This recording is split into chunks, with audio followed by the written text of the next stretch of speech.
Well, welcome to the 1600s. We're going to get into this. This is England, 1600s. They have, at this point, the weather is still cool because they're still in the little ice age. And reminded me, Davey and I were talking about that. And so imagine the art of ancient times. So you go back to Rome and some of the, Greece, Rome, all the statues, the paintings that they've uncovered that you can see a little bit from way back. And then move into the time of the Middle Ages, picture the paintings, any indication of some representation of life at that point, the clothing. So the clothing for the Roman period, they're down about around the Mediterranean, but they also go north into Germanic lands. And those representations are similar to what they were wearing down south. Do you remember what they had on? Soldiers had on mini skirts, little sandals, the little short sleeve things they ran around with. You remember them all just bundled up, and they always had hoodies on? Remember that for that period? Not at all, because it was warm. What about the Middle Ages? They're always wrapped up. They got something long on. They got the thing. They got stuff that kind of goes through their sleeves all the way down around their fingers. And you go, must have been colder. Yeah, for hundreds of years. So you got hundreds of years of warm, hundreds of years of colder.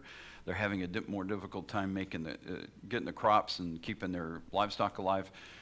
And they're an agricultural society for the most part, so you've got tough times. And if you're on the poor end of this thing, and living in feudal lands, which means there's a prince or a king or somebody else owns the land, and you're trying to make it, ugh. So it went from warm to cool, and then started warming up again. So we wound up as it's starting to warm up again. That wasn't the main thing, but it was a conversation we had, and I thought, if you just look back at the clothes, you kind of get a picture of it's represented in the carvings and pictures and stuff. Anyway, 1600s. There's a king. There's authority.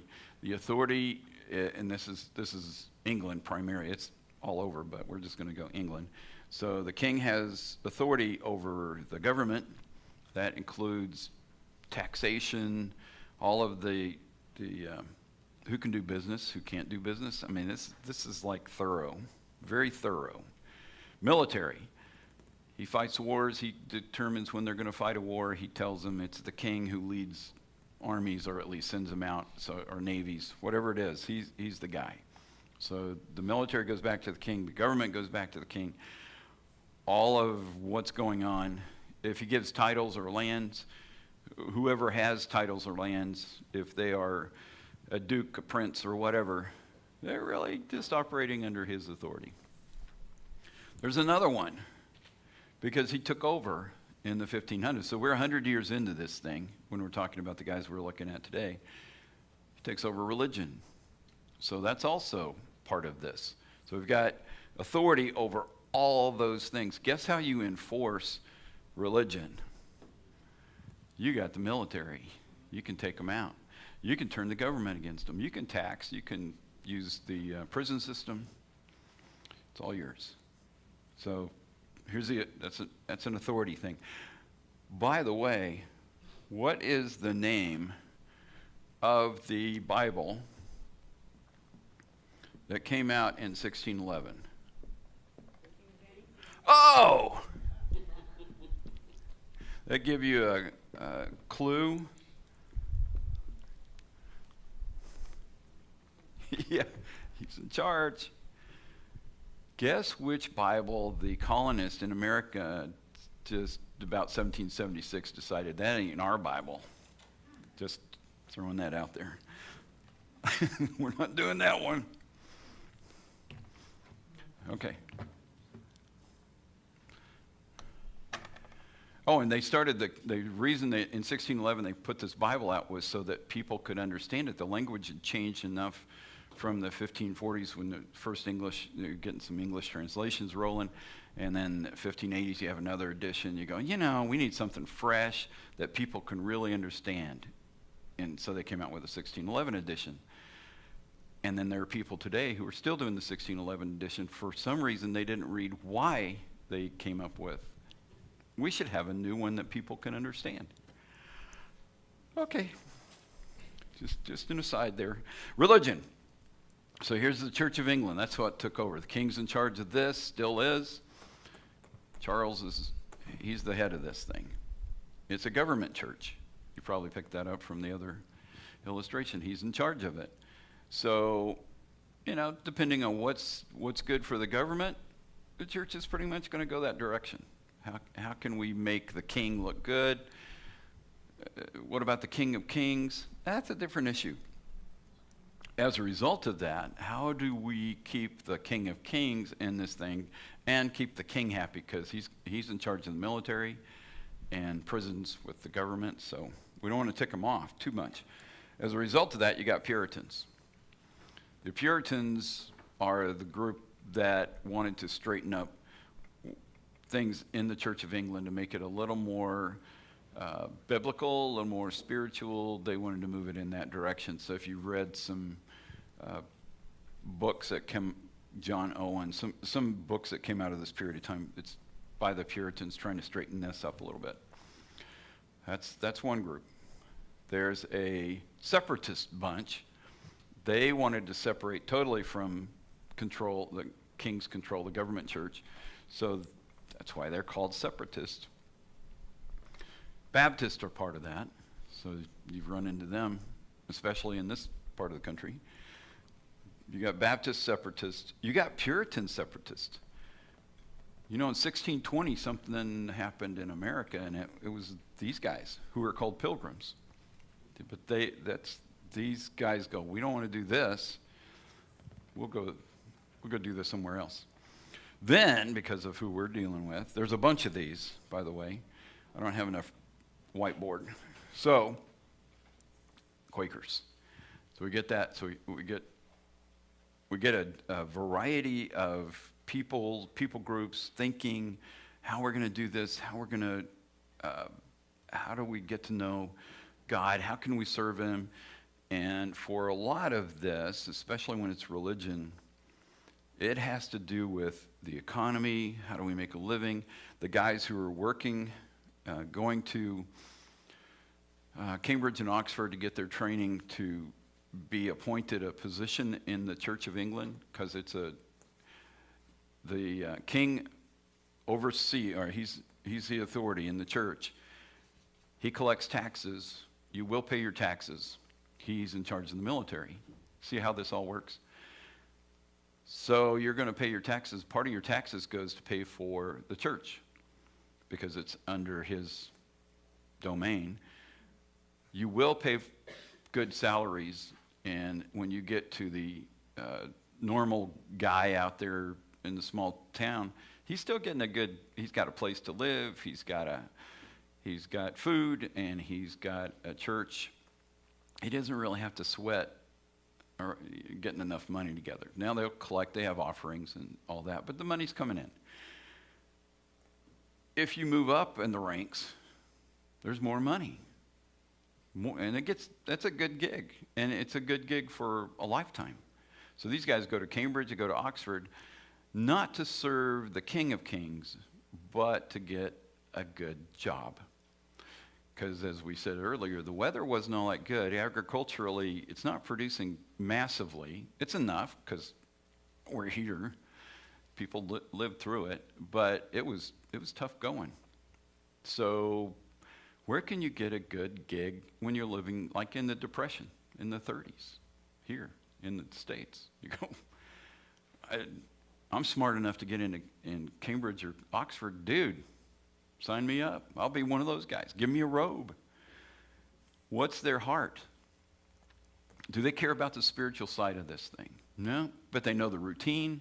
They know the prayers. They've memorized the thing. Here's a book. And if you been involved in this, the Book of Common Prayer, and if you can recite, you are rolling. So that's a big factor. And I'm telling you that because you just read 2 chapters that those guys are reacting to this. That's why they're doing what they're doing and why it gets crazy. They're not dealing with, oh, I live in America and I have freedom and I can do this however I want. They're under pressure from everywhere. The society, for the most part, is going with these guys. So the government, church, they're just going to go, that's what we've got. You don't want to tick off the king because that would be bad. And we want to eat. We want to keep our house. So we'll do what we can. Then there are the people who come along and go, yeah, let's straighten it up. And they get sidelined. Once in a while they get listened to. In the 1600s, it actually causes a civil war. So you have a whole breakaway, and Cromwell becomes the leader of England, and after Charles I is beheaded for a period of time. And then the royals come back, and it's been that way since. But in the 1600s, this is really happening. Things are happening. Then we come across our guys. We got Fox and Bunyan. You go, wow, this is a whole new deal. So let's talk about those guys. Sure. So, because the Church of England broke away from the Catholic Church, but did it keep going in England, the Catholic Church as well? Yeah, it goes back and forth.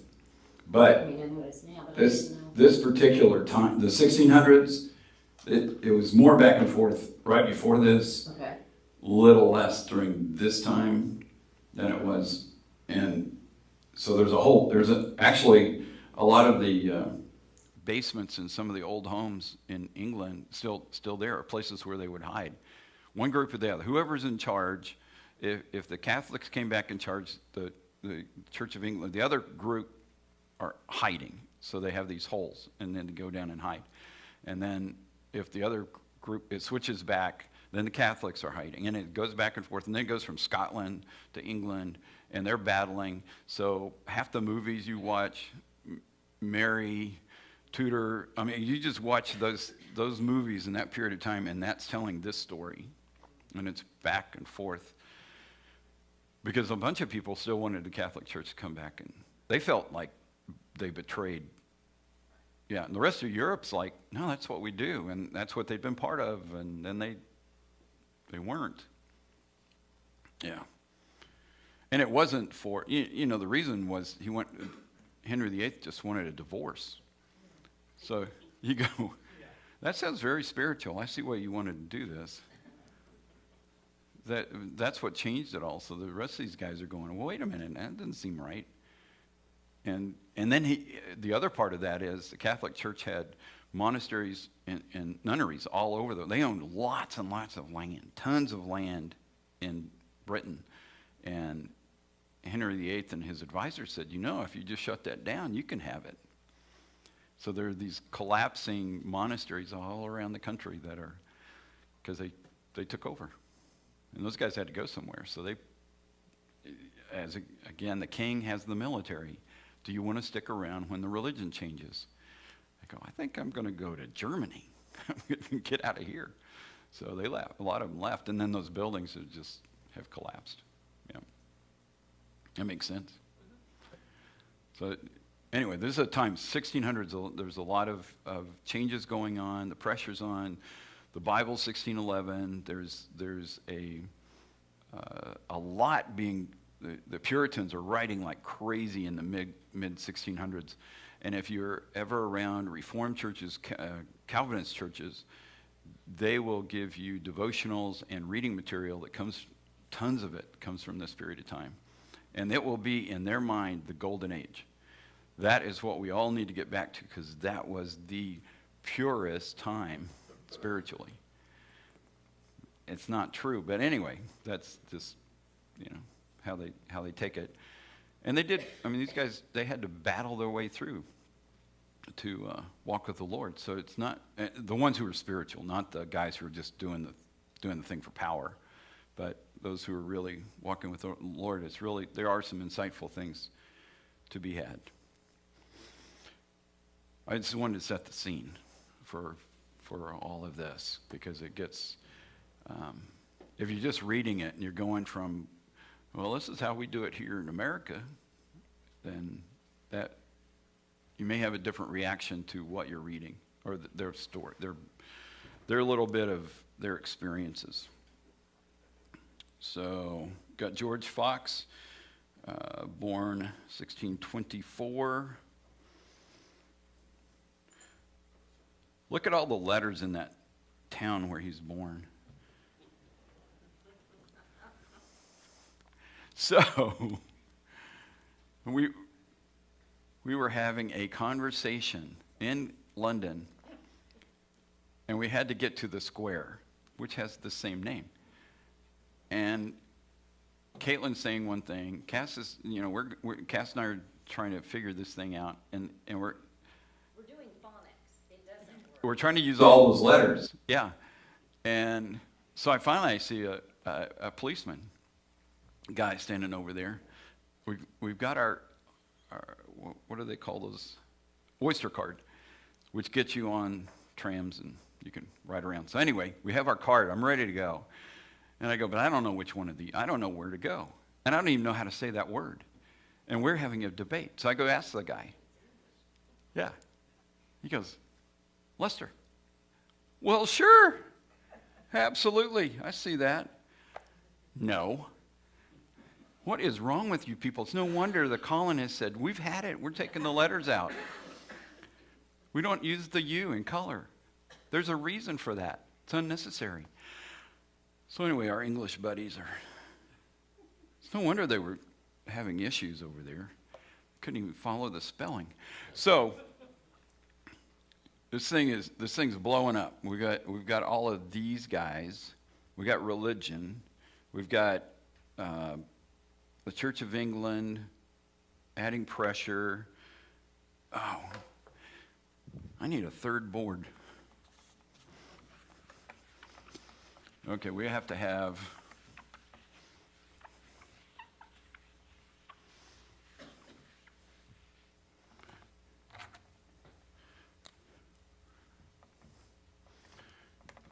I guess I could have left that.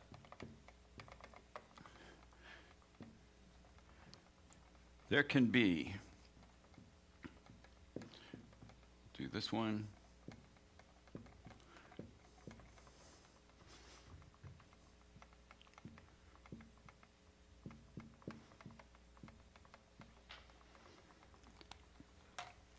The religion that guided the people, for the most part, was being handed down. There's truth, there's Bible, there's history, there's experiences that people have had, and they've had centuries of it in Europe by this point, and they are settled.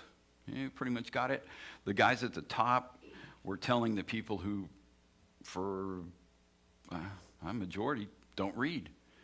So they tell them how this is going to be. They have stories that they can tell. It's in the stained glass or it's scattered around the church, and that's the story. And we'll tell you what that story is, and we'll tell you who to pray for and what to pray for and how this thing, and you memorize some things so that at 13 we can make sure you got it memorized, and then keep giving money to the church and paying your taxes, because we get money from that too.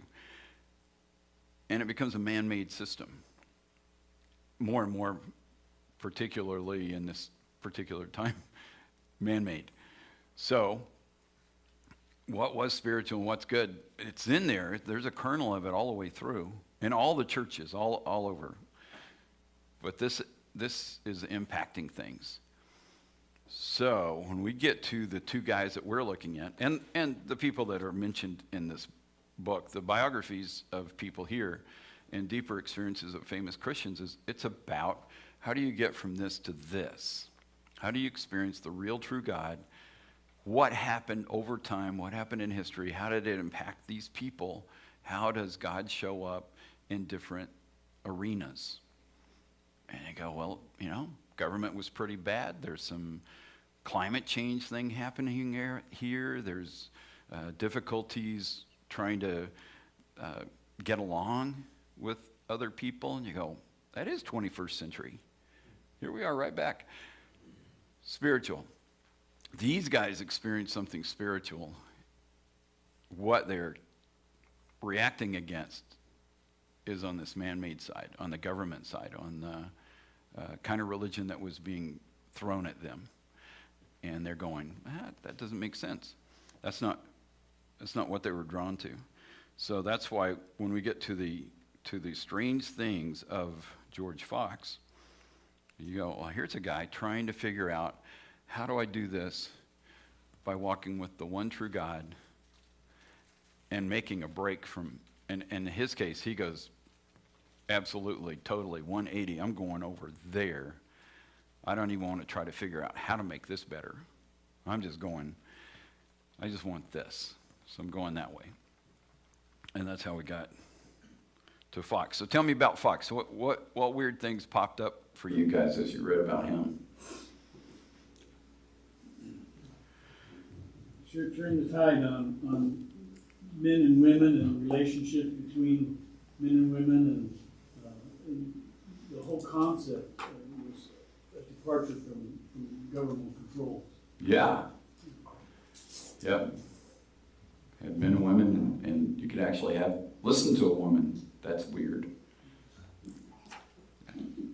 I found it interesting that God had him use a method that we probably would not use today, where he went in and stirred up trouble. I mean, challenged him right there in there, right after the service. Yeah. And it was okay to do that. It was okay to do it, yeah. But that's what he did, and I thought that was interesting, because now we would not see that. Of course, I mean, I don't know.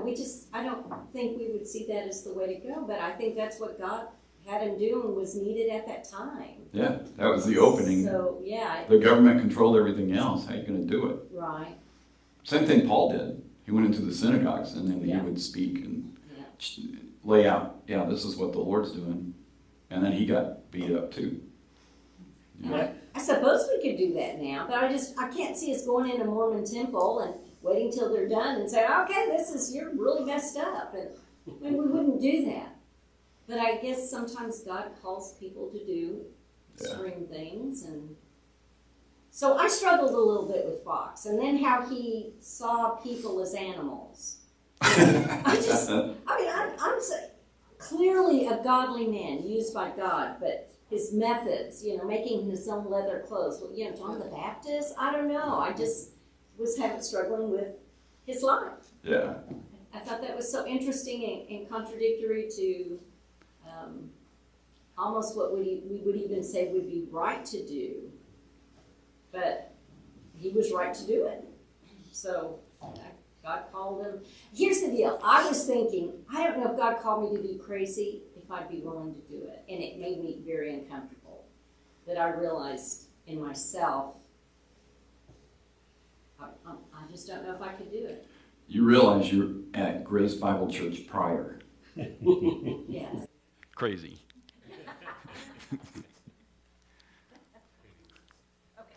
Why do you think the Quakers were against the Army and certainly the military and all of that? The king controlled everything. Well, yeah. So he's kind of going, I don't want any part of that. But the other part of that was, during this period of time, starting in the 1500s, even on the continent in Europe, there was, where do you start? And I'm just backing this in. Where do you start as a Christian, and you're rewriting this thing? You've been handed something that's been around 1,000 years, but now you're going to rewrite it. Where do you start? I'm going to walk with Jesus. He's grabbed my life. I know there's something really powerful and meaningful here, and what he said is true. And now we have copies of the Bible, remember, mid-1500s. So we've got this. This is a big shift. Get a hold of that, read it, and go. Right there in the front, chapter 5, New Testament, Matthew.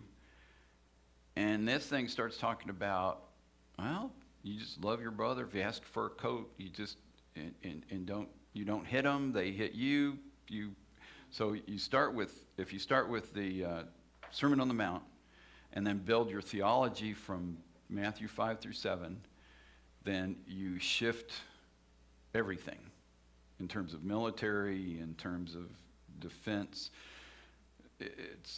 the Anabaptists also do that, so that the Mennonite, Amish, they're coming from that same place. They start with Matthew 5 through 7, and then you read, that's the lens you look at everything from, and now you change, that becomes a priority, and you change how you treat people, how you're going to interact with society, and some of that is I'm going to pull apart and separate yourselves. So I don't know if you guys have been to Shoto, but some of the people down there dress differently than the rest of society because of that. Also, that's part of this. I want to identify spiritually. So yeah, it has to do with that. You start with, thanks for asking that. Yeah, Matthew 5 through 7 becomes the centerpiece out of which everything else becomes built. And it impacted them. And the experience that he had, the silence that when he'd spend time in silence with the Lord, rather than going with what had been handed or what existed in society, he's going, we're getting ripped off. These guys go get educated at Oxford and Cambridge, and then they come back and they tell us this stuff, but they're just repeating what the government told them to tell us. They're not going out and spending time with the Lord, so how do we know? And then the Lord is, working his way into his life. It doesn't mean he doesn't do weird things. It's just that, as all of us, we start interpreting and running with things, just like they did with Matthew 5 through 7. I'm just going to run with that and not necessarily balance it or check the rest of the scriptures. Like Jesus said, go get a sword. That might be an indication that you might need it. And so there's, in the spiritual sense, they really wanted to grow, wanted to know this, but they're in a context that's all around them, and the pressures are on. So it really did take him to another level. So on current day, the Quakers are still around. The Friends churches are still around, the Brethren. But on the positive side of that, if you come in contact with Renovare, which you can find online, they have all kinds of resources. If you've read Dallas Willard, he's coming out of this background. He's not buying he doesn't have leather clothing, but his idea of you spend time with the Lord actually communicates all of that. That comes from, and he will give him credit for that. And you go, wow. So Willard, yeah, the chair of the philosophy department at the University of Southern California. The guy's just an idiot, but, hardly. And he's written the book, Hearing from God. And the reason he did that is he hung out in a Quaker church. So it just, but he was Baptist. He had been a Baptist pastor too, from Missouri. It's just, again, weird. But yeah, there are weird things going on. Let me talk about the animal thing. Where'd that go? And why did God visibly alter Fox's face? Oh yeah, that was before that was interesting. That is interesting. I think he's so caught up in the Lord. Like people, you go, man, you've been stressed out a while. You just look so gaunt and different. And you go, a week ago you looked fine, but you went through this horrible experience and now your face just looks different. I think this is the opposite. He had such joy, it went the other way. Because it did say he was solemn and grave. Yeah. I think the reality of, man, this getting close, holiness thing. The picture on Wikipedia does not show joy. There are very many that in that period of time that really do. Yeah, right. They didn't Mona smile. Lisa doesn't even show joy. That girl's sad, happy. What is that? What is that? It's hard to know. So you think that's the appearance that they're talking about, that you just... Mm-hmm. I could have wept night and day with tears of joy to the Lord in humility and brokenness of heart. And that's after his face changed. So I think there was it so grabbed him that it changed his appearance. Oh, the characters. Yeah, the animal thing is, so in 1 Corinthians 12 to 14, there are different spiritual gifts that are given. Discernment and in some of that, word of knowledge is some of that. Spirit's giving inside info, which is addressed again in chapter 14, and says if a stranger comes into your church and you're going to have this info that will speak to them, something about them, and then they're going to fall on their knees and say, God is truly here. So that's this whole, so what he's talking about, or what they're talking about here with his, he has a discerning spirit, and so when people would come up to him, he would see them, and sometimes what God does is he give you, like, he'll speak to you in words, sometimes it's an image, and in his case, apparently, they're animals. I mean, here's the characteristic, here's an image of this kind of critter, and there's some character issues that are part of this, and he would build off that as he's speaking to them.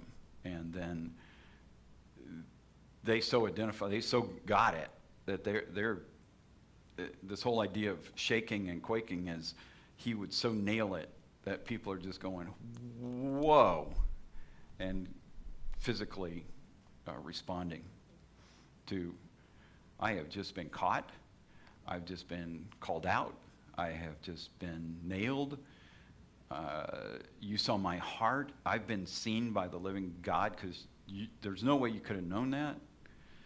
So it's all part of that. They heard with attention and silence when he would do that. And then some of them are shaking because it says that when he's preaching too. I noticed on page 43 that the Lord continued to lead Fox from step to step in his Christian experience, and he began to see that there are two laws concerning human beings, important human beings: the law of the flesh and the law of the spirit. And through the indwelling spirit, the Christian can have spiritual liberty and victory over the law of the flesh. And it just made me think of what we've been talking about in Galatians, about the walk by the Spirit and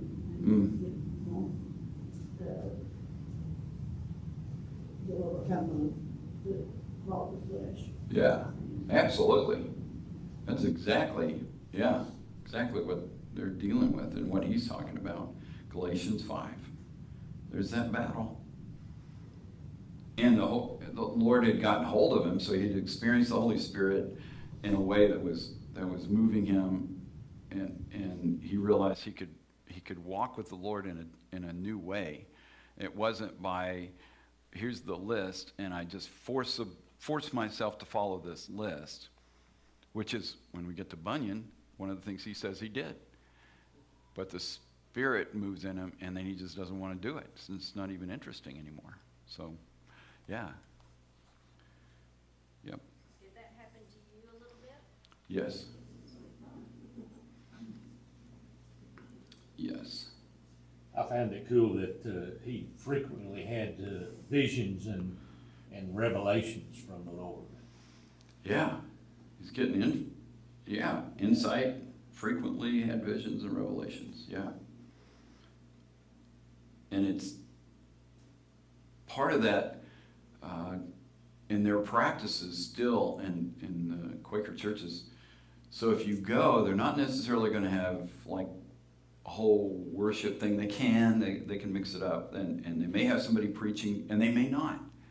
Everybody may just sit in a big circle, and you come together, and you just be quiet. Not for a nap. You're gathered together, and you just listen for the Lord. And if the Lord touches you and gives you brings something to mind, then you can share it. And uniquely, as Tom was pointing out, it can be men, women, children. If the Lord speaks, that he's just moving somebody, then there's like freedom to share those things with each other. And they were following sort of the model that you pick up from 1 Corinthians 12 to 14, that there's a group, and then you just, everybody's speaking. That's a model built off of a incomplete picture. There's more scripture than that, just like there's more scripture than Matthew 5 to 7, but they kind of built around that. They don't all do it all the time. Sometimes they do have somebody come and be the pastor, which is that was the kind that Dallas Willard went to in California, that kind. So, and then he became part of the Vineyard Church because they were listening to the Spirit, and that was all lively stuff there too. Let's see what else. And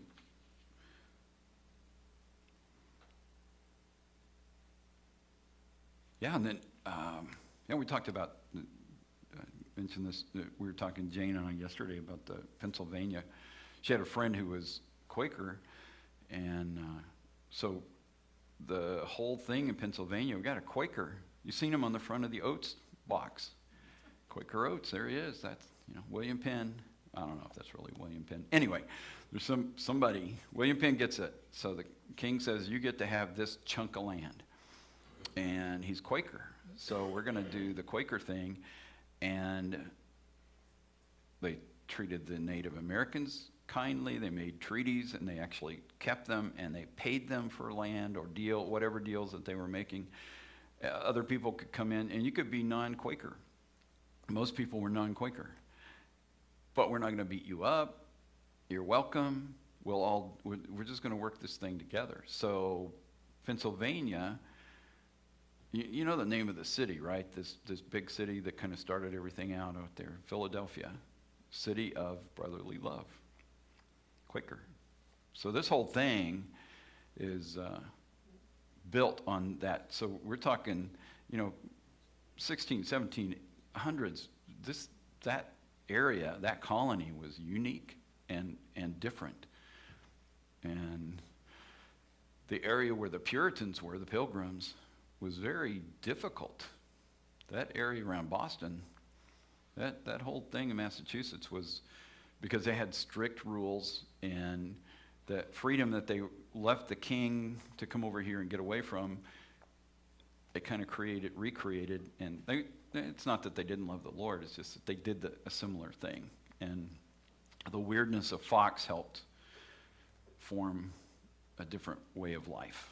So, in a way, Pennsylvania is kind of cool. Randy, why is it they never called, Fox talks about that he didn't think it was necessary to have churches, but yet they never called it the meeting place churches, but meeting houses. What was, isn't it 6 of one, half of the other, man, isn't he talking out of both sides of his face there when he talks about churches versus meeting places versus not having to have churches? Yeah, he was talking about the church, again, the king, the government-run organization. And then the church becomes a building. It's fine to do that, but the actual word is gathering. So ecclesia, the Greek word for that is the gathering. And Jesus says, I'm gonna build my people, my group, this gathering. And he didn't put the organizational king authority thing in place. So what Fox is trying to get away from is using that term because of people's quick association to that government. And if you're going to have a church, you're going to have a meeting of any kind, you had to be authorized. Somebody in the line of authority had to sign off on you being able to do that. And so he's trying to break away from that with name, with all of it. And even today to say, the church, when we say the church worldwide, it's not all the buildings, it's all the people worldwide. So that emphasis is what he was trying to do. But he's trying to get away from any terminology that would link him back to the controlling authorities, religious or government. And in their case, militarily, just all of it. Yeah. But, if you're just thinking, you're just gathering and you're giving it a name, it is 6 of one and a half dozen of the other. But it carried some weight. So, they can have friends gatherings now and call them churches, and it they wouldn't feel the same way, feel that power. I thought they put it really well, Randy, in here where it, I don't know what page it is in that book, but he talks about, I just lost it. I had it right there. He talks about that the churches were commanded to be built by men, and that he wanted to go back to the idea that that people are his temple, Yes. and that he dwells within each person rather than in a building. Yeah. Yeah. And that's the emphasis. Still ought to be, because we still tend to go, well, we're part of this denomination and they have this authority structure and this building. So, yeah, they really wanted to break away from that. And I think the pressure, in America we can do it and it's acceptable, but that's a hard thing. They were putting their lives on the line to do that stuff then. But yeah, biblically it's true. It's individuals, it's the temple, it's all of us together, people. All right, we'll do a little Bunyan. This guy was ornery. He was a very wicked boy. I love that line. And when that prostitute comes out and said, "You're the worst guy I've ever seen," you go, wow. When you get called down in a brothel, dude. It did. That's what convicted him better than the church did. There was a woman, it appeared, who got his attention, and then the 3 women. Oh, I know. isn't that cool? Goodness. And then his story, this whole Pilgrim's Progress, is each of those people being played out in his story. It's just cool. And it's such a fun read anyway, but then when you find out, oh, these are real people in his life, and how goofy he was, and how he really was stumbling around and all of this stuff. It's good. Yes, he pursued it. He's full on. And she told him that he was able to run all the kids in the whole town if they were with him. Apparently she cared about those kids. Future clients. You don't want to mess this up. That dude, wow.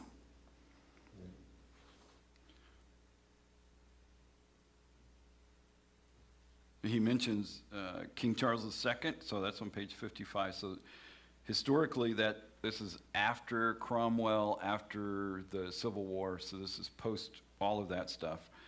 And he mentions in that statement John Owen. So John Owen is a high-level Puritan theologian at this point. So and his books are really great. So if you ever stumble across one, John Owen is really worth looking at.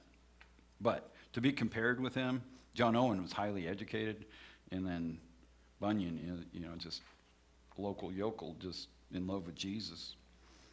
And it's so cool.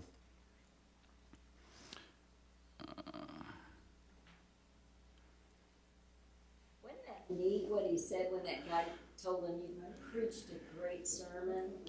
You have no need to tell me that, for the devil whispered it to me all night before I thought, wow. This guy's changed. Yeah.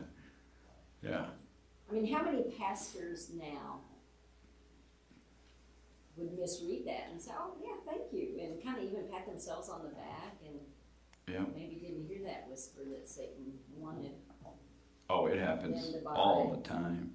They at seminary, Howard Hendricks said, this is one of the professors down there, said one of the things that guys run into, if they do a good sermon, just hearing that positive word. But he called and back in those days, it was always the pastor stood at the door and you exit, shake his hand, say, or if you watch Father Brown on TV, you can see that happening. Oh, okay. So Howard Hendricks called that the glorification of the worm. Oh. Just don't think that much of yourself, people. Okay. So, yeah. I remember when I was Presbyterian, with the Presbyterian Church, and we had these things way back then, which we were like high tech at the time. And we'd go out and do that, the glorification of the worm thing. And people are passing, and I'm out there with the senior pastor. I'm the, backup guy. And people are coming by saying things, and sometimes we'd get out there because we'd run out there during the last song, get our place. He has a robe on, so he looks official, and do the shaking hands. And then you realize, oh, we never turned this thing off. So everybody back in there is hearing all that stuff. You go, well, okay. That's an aside. All right. The devil whispered it to me before I was well out of the pulpit. I love this guy's heart. I mean, it really changes. Took a few years in prison and a prostitute to straighten him up, but hey, it worked. And at one point in his life, he thought he was so far in sin that he couldn't be saved. Yeah, there was no coming back for him. Yeah. Isn't that cool? Yeah. God's grace. Yeah. I think many people feel that. Yeah. I've heard many people say It's that. such a lie that somehow they've heard, and of course Satan wants them to feel that. Mm-hmm. Oh, yeah. And, okay, let me do this just real quick. And let me throw this out because I was thinking of it. Next time, John Wesley and Whitefield, they go together, so that's 1700s. It's a shift. Wesley and Whitefield. But, let me do this.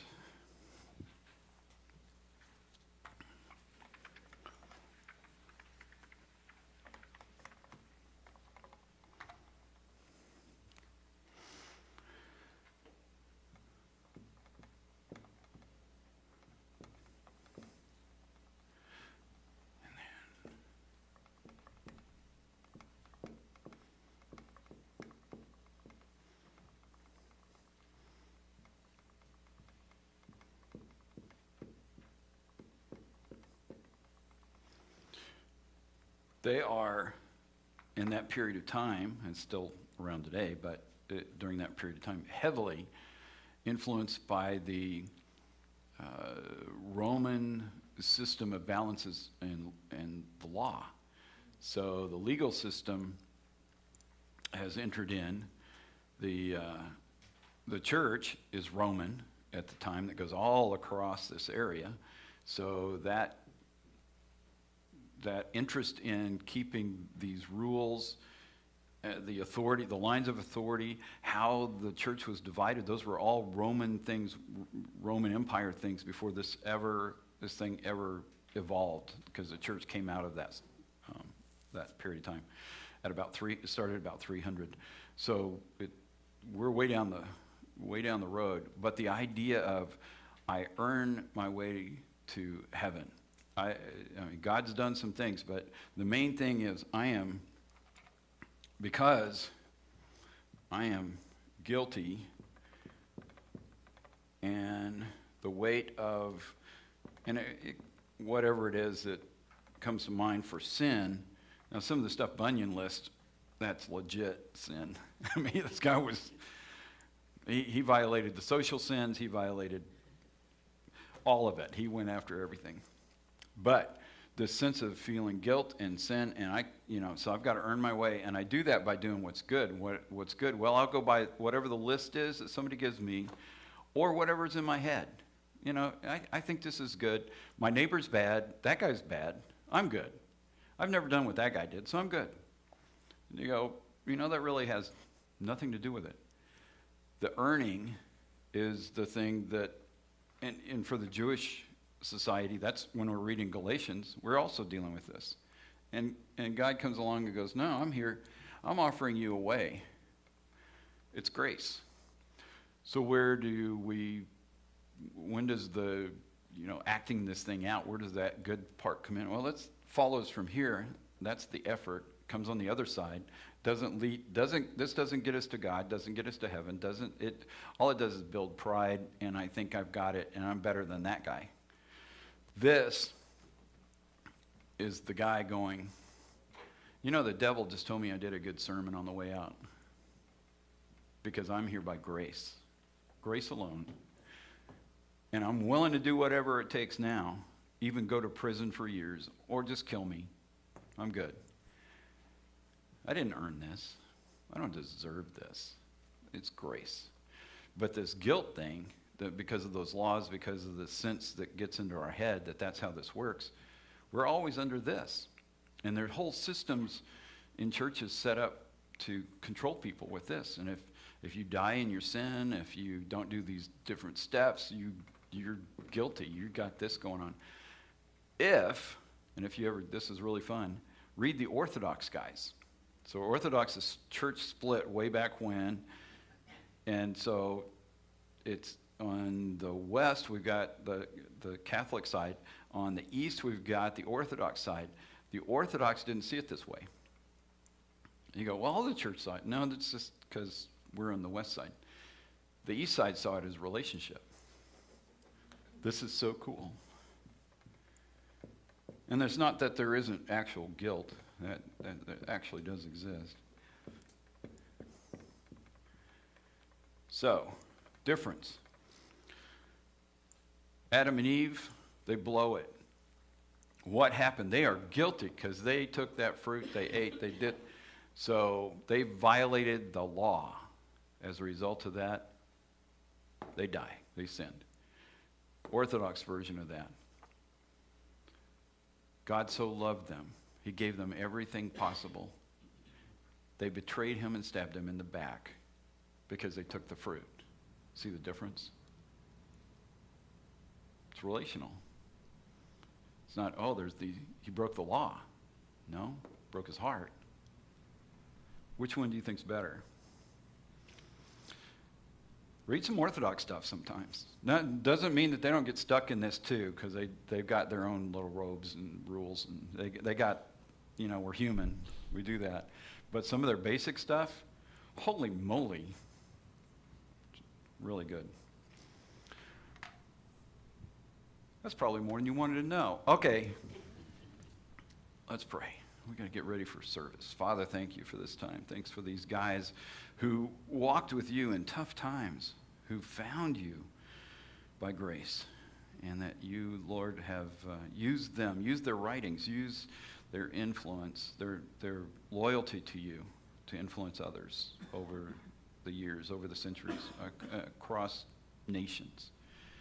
Thank you that they are part of that great cloud of witnesses in the heavens. And thank you for this group representing your body on earth. And ask your blessing on our time together now. In Jesus' name, amen.